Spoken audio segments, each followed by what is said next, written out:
សួស្តីអ្នកទាំងអស់គ្នាក្នុងវីដេអូមួយនេះគឺខ្ញុំនិយាយពីកម្មវិធី Microsoft Office PowerPoint ដែលយើង export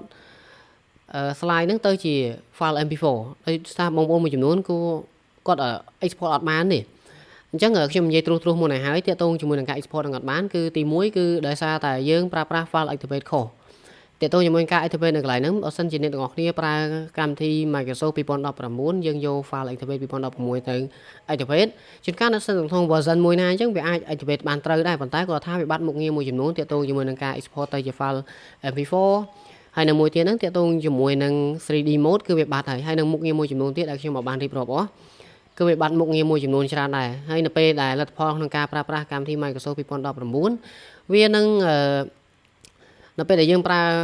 file activate 2016ទៅ activate 2019វានឹងចេញលទ្ធផលមកស្តៀងនឹង2016ហ្នឹងដែរអញ្ចឹងវិធីសាស្ត្រដោះស្រាយគឺសំទោសវិធីសាស្ត្រនៃការ save គឺទី1គឺយើងចុចលើពាក្យថា save as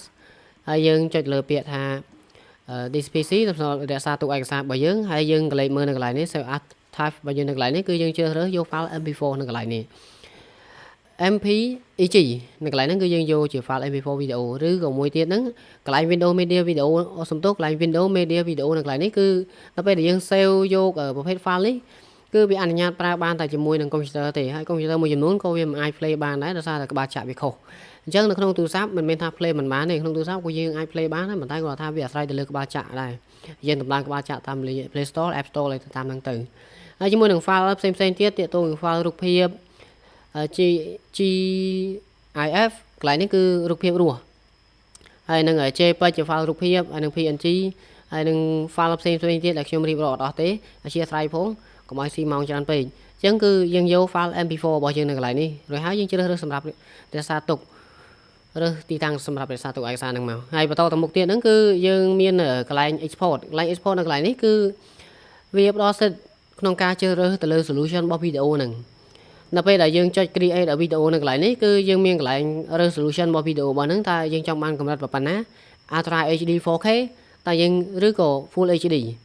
ចឹងជាបច្ចុប្បន្នគឺគេប្រើប្រាស់ត្រឹម Full HD បើស្អីយើងយក 4K ក៏វាល្អដែរវាអាស្រ័យទៅលើកុំព្យូទ័ររបស់អ្នកទាំងអស់គ្នាថាតើវាអាចរ៉ានបានឬក៏អត់ទៅជាមួយនឹង HD 720នៅកន្លែងនេះគឺវានៅក្នុងកម្រិតមួយដែលកុំព្យូទ័រមុំកម្រិតទាបមែនទេណាវាអាចអូសរួចដែរប៉ុន្តែទៅជាមួយនឹងកម្រិត standard នៅកន្លែងនេះគឺបច្ចុប្បន្នគេអត់សូវប្រើប្រហែលទេហើយយើងចុចលើពាក្យថា create ហ្នឹងមកហើយយើងរើសមករក្សាទុកទីតាំងរក្សាទុកនៅកន្លែងណារើសទីតាំងសម្រាប់រក្សាទុកឯកសារហ្នឹងមកអូខេអញ្ចឹងយើងរើសទីតាំងមកយើងរក្សាទុកវាមកហើយកន្លែងនេះក៏វាមានឈ្មោះ file ពីរដែរមាន WMV ហើយនិង MP4 អញ្ចឹងយើងរើសវាមកហើយយើងចុច save ទៅតែប៉ុណ្្នឹងមកវាទៅបាត់ហើយអូខេហើយទាក់ទងជាមួយនឹងវិធីសាស្ត្រដោះស្រាយមួយទៀតដែលយើងបាត់ 3D mode ឬក៏ activate អត់ត្រូវគឺខ្ញុំមាន file មួយដែលយើងសម្រាប់ activate អញ្ចឹងនៅក្នុងវីដេអូនេះខ្ញុំអត់បានធ្វើការ activate ឲ្យអ្នកទាំងអស់គ្នាមើលទេដោយសារតែយើងមានវីដេអូមុនដែរដែលខ្ញុំធ្វើ2ដងហើយទាក់ទងជាមួយនឹង channel របស់ខ្ញុំដែលខ្ញុំបានធ្វើវីដេអូទាក់ទងជាមួយនឹង activate អញ្ចឹងគឺខ្ញុំមានប្រភេទ file មួយបើសិនជាអ្នកទាំងអស់គ្នាចង់បានក៏អាចឆាតមកខ្ញុំផ្ទាល់ក៏បានដែរនេះគឺ Office 2019នេះគឺយើងដល់ពេលយើង activate មកយើងបើកវាមកបាទយើងបើកវាមកនេះគឺជាកម្មវិធីមួយនេះហ្នឹងឯងដែលយើងសម្រាប់ activate ពេលដែលយើង activate មកគឺយើងមាន